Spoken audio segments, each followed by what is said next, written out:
Chers amis, bonjour. Nous allons étudier la paracha de Vaïkra. Vaïkra est une paracha dans laquelle on va parler beaucoup des sacrifices, des corbanotes. Les corbanotes vont rentrer bien dans les détails. On va tout nous expliquer, quel type d'animal sélectionner pour le temple, quel va être offert entièrement brûlé pour Hachem, lequel va être shlamim, partagé entre le Kohen, entre le propriétaire et Akadosh Baruch Hu. Et tous les petits détails de quelle partie va être au Kohen, quelle partie va être sur le Mizbeach, etc. On connaît tous ce commentaire de Rashi qui dit que quand on enseigne la Torah aux enfants, il faut commencer par leur apprendre Vaïkra. A priori, c'est étonnant puisque c'est un petit peu sanguinaire, ça parle de découper des morceaux, etc. Et là-dessus, il y a pas mal de réponses. Donc une qui est très intéressante, c'est, on sait très bien que l'homme de nature, il est un petit peu violent.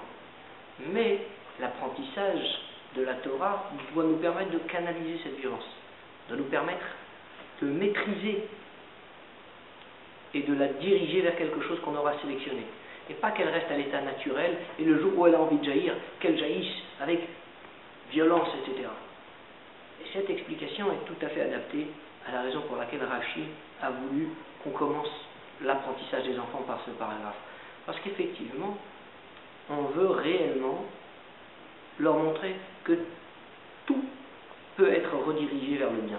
On a tous des bonnes qualités, évidemment celles-ci, il faut les utiliser, mais même ce qui pourrait paraître négatif peut servir vers le positif. Et là, on fait le lien entre la fin de la du Chumash précédent avec la paracha Pekudei et le nouveau Chumash Vaïkra, ce qui nous dit bien que à la fin de la paracha, Moshe ne pouvait pas accéder au Mishkan puisque les Amoud Anan prenaient toute la place. La colonne de nuée prenait toute la place. À la fin de la paracha, ça termine comme ça. Alors qu'au début du Chumash Vaïkra, on nous dit Vaïkra Hachem el Moshe. Hachem a appelé Moshe, il l'a fait rentrer. Donc on voit cette différence, c'est-à-dire que quelque chose qui aurait pu paraître négatif, quelque chose dont on aurait pu dire ah, Moshe ne pouvait même pas accéder au Mishkan. Et bien finalement, ça va être non seulement positif, mais il va se servir de ce négatif pour en faire encore plus de positif, puisque finalement le Mishkan va garder toute cette puissance d'Hachem avec le Amoud Anan, mais le Hamoud va se lever pour faire pénétrer Moshe, et c'est carrément Moshe qui va prendre un niveau supplémentaire. La leçon que nous on doit en retirer d'ici, c'est la même que Moshe, à savoir, il y a deux manières de chasser le mal. La première c'est écarte-toi du mal, sauve-toi, fais de la guerre contre eux, Surmera. La seconde, c'est Va'asetov, fais le bien. Quand tu vas faire le bien, automatiquement le mal va se chasser. L'exemple tout simple de la bougie. Quand on allume une bougie, l'obscurité s'en va. Et là, finalement, on se sert du mal et de la force du mal pour en faire du bien. C'est pareil. À l'intérieur de nous, on a tous des bons côtés, des côtés moins bons. Les côtés bons, évidemment, qu'il faut les utiliser pour le bien.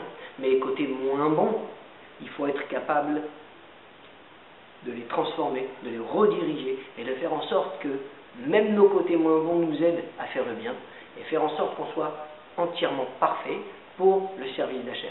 Alors Dieu fasse qu'on puisse devenir de bons personnages, des personnages exemplaires qui permettront à Akadosh Baruch Hu de dire voilà l'exemple de ce que j'attends de mes enfants, et à partir de là, avec un comportement comme ça, Akadosh Baruch Hu ne pourra que envoyer le Mashiach Tzidkenu, reconstruire le troisième Beth Amikdash, et tout ceci dans un maximum de bénédictions matérielles et spirituelles.